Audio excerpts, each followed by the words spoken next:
results in the death of an individual, we're coming after you for homicide. The state attorney says in his circuit, which includes 5 counties, 61 drug delivery cases are currently under investigation. So far, 22 have been prosecuted for deaths. Flagler County deputies say they arrested a 16-year-old after he hit a school resource deputy during a fight. This happened at Matanzas High School on Wednesday. As students were leaving for the end of the day, deputies saw 2 boys fighting at the bottom of a stairwell. They ordered the boys to stop, and when they kept on fighting, the deputies tried to break it up. That is when one student punched a deputy in the face. The deputy is okay. The student who punched him was arrested.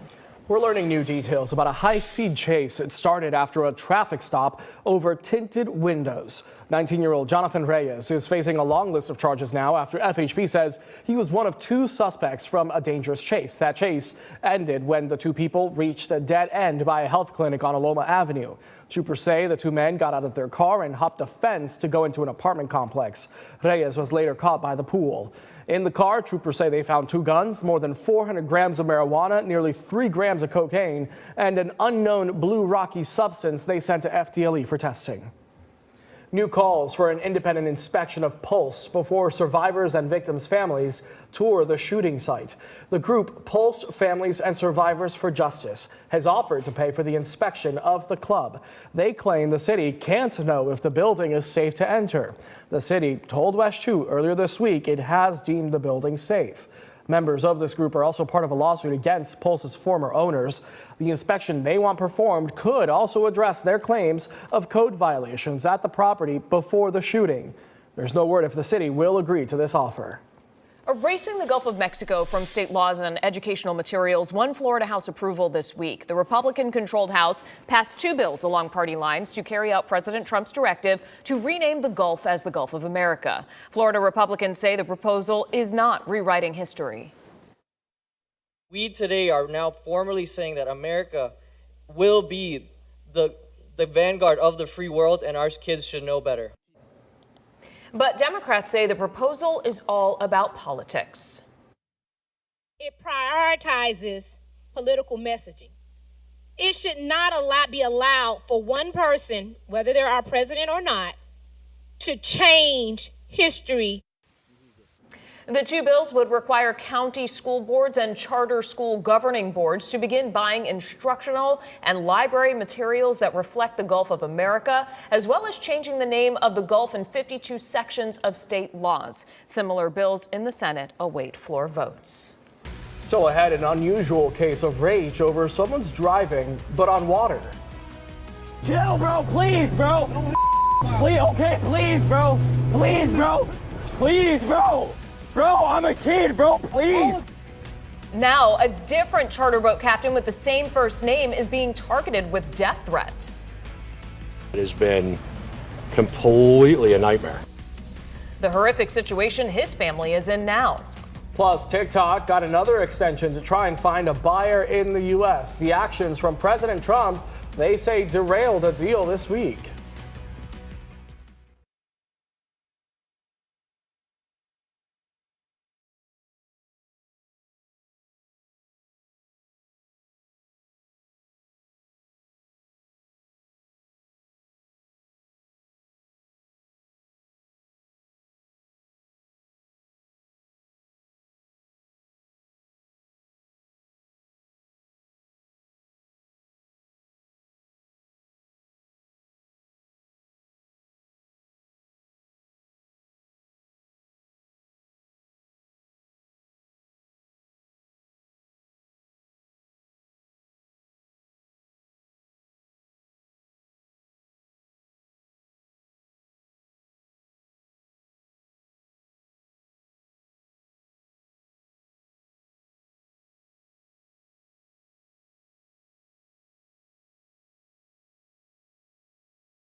You've heard of road rage, but it's a case of boat rage in Southwest Florida that's gone viral with millions of views. And now another charter boat captain with the same first name is being targeted with death threats. Ryan Arbogast talked exclusively with Captain Brock Wagner about the situation his family is in. Same color boat and the same name, but not the same man. A charter captain here in Chokoloskee says he's been getting death threats over that viral video, but in reality, he was never involved. So listen to the message, and it was just somebody saying, hey, you like to beat up kids, you big, I'll just say jerk. And I was like, what? That was Captain Brock Wagner's Wednesday night, the same night that Captain Brock Horner All right, bro. was going viral for berating a young man in Port Charlotte and boarding his boat. Chill, bro. Because we have the first name, people somehow assumed that I was the culprit. This Chokoloskee charter captain has about 20 years on the man that FWC and the Charlotte County Sheriff's Office is now investigating. But Captain Wagner says it's pretty easy to tell the difference. I looked like a backside of a bunny rabbit. You know, the other guy doesn't. This Captain Brock has got nearly 100 threatening calls and messages from people who clearly didn't do their homework. You know, the macho guys, you know, coming at me, hey, I see you on the water, I'm gonna bleep, bleep, bleep, bleep, bleep, and bleep you. And I'm like, you're not gonna see me on the water. Wagner was forced to call the Collier County Sheriff's Office, change his social media, and even move his family away from home for the time being. It has been completely a nightmare. He just hopes if you're gonna scream, yikes, pick the right Brock. The Coast Guard, Punta Gorda Police, and FWC are all now investigating. New data obtained by the Associated Press shows nearly half of the National Weather Service forecast offices have 20% vacancy rates. That is double the number from a decade ago. And it comes after Trump administration cuts to the federal workforce. And it comes as severe weather sweeps the country. 8 of the 122 field offices are missing more than 35% of their staff. That includes those in Arkansas and Kentucky, where tornadoes and torrential rain hit this week. 55 offices are without at least 20% of their staff. Welcome home from 2. We have confirmation of splashdown of the Dragon spacecraft. Dragon has returned home with the From 2 crew. A picture-perfect return to Earth today. The From 2 crew splashed down off the California coast after a historic mission around Earth. The crew orbited Earth's poles and took some pretty incredible video in the process. Mission Commander Chun Wang posted some video during their trip, including views from different parts of the Earth. Look at that. During their mission, the crew also did a number of experiments, including the first X-ray in space. And how's this view? Yes, that's Florida. Wang posted this video Thursday with the caption, quote, flying over our launch site. Cool. That's the Cape Canaveral right there. Clear view of our Space Coast. The man tapped to be the next head of NASA will be in Capitol Hill next week. A confirmation hearing for Jared Isaacman is set for Wednesday. President Trump picked the billionaire and private space traveler to replace Bill Nelson as administrator. Isaacman has flown on 2 space flights, including one in which he performed the first private spacewalk. A vote on his nomination before the full Senate will likely not happen until late this month. Amazon is about to get into the satellite business. Next week, a batch of Kuiper satellites will be launched aboard a ULA Vulcan rocket. They are like Starlink satellites in that they're designed to provide internet around the world. The launch window opens Wednesday at noon from Cape Canaveral Space Force Station. We will bring it to you live right here on West June. Bringing in First Warning Chief Meteorologist Tony Manalfi. Tony, hot weekend, but there's a little bit of a cool down coming with a caveat. You know, it's interesting. You know, I was on Facebook Live tonight, and half the camp loves the hot weather. The other camp can't wait the next week, the cooler temperatures. It always works out that way, right? Let's take a look at that 7-day forecast. We've got a little bit of everything on that there for you at home. There's your inland 7-day forecast. Plenty hot as we get you through Saturday, Sunday, Monday.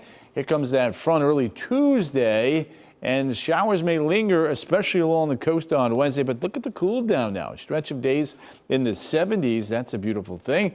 And then the 7-day along the coast, mid-80s tomorrow, upper 80s Sunday, near and or around 90 on Monday. Here comes the rain, the showers, maybe a few early morning storms, and cooler temperatures for a few days. Speaking of Daytona and the coast, Great shot there of the Halifax out over the open waters of the Atlantic. Temperatures up there tonight right around 74. Farther inland and off towards the west, not bad at all. Upper 70s there. And as we take a look at the latest satellite radar presentation, we've got an upper low producing some early April heavy snows for the ski resorts out west. That's going to link up with this system right here and gradually head our way as we head into Monday night on into Tuesday. We've got a bit of a breeze out there tonight, but overall things are pretty calm, pretty quiet. Look at the temperatures now. Out the door tomorrow morning, Ocala 64, Deland you're at 67, downtown Orlando in the upper 60s, back towards the coast running in the low 70s. So as we put Futurecast now in the motion, look at the storms now gathering here as we get you into Saturday night and Sunday. During the day on Sunday, that line of storms kind of slows down but gets a little kick here as we get you into Monday night. So we'll have to watch the trends on this. But with storms coming in overnight and the main energy up to the north, that's not a recipe for significant severe weather in the state of Florida. But tomorrow, out ahead of all of that action, we have a very high UV index. So as you're out having some fun by the pool, the lakes, and or the coast, make sure you've got that sunblock ready to go. Wedgefield, you're at 88, Hunters Creek 90, Disney 90, up towards Oakland and Apopka, right around the 90-degree mark. Now we head up towards the west, hotter west, cooler east, mid-80s back towards the coast. And as we take a look now at that 12-hour forecast here for the beautiful city of Ocala, look at that 5 o'clock temperature, sweltering, right around 90, 91. And then as we head back towards the coast, cooler breezes, temperatures near 84 degrees, water temperatures 70 to 72.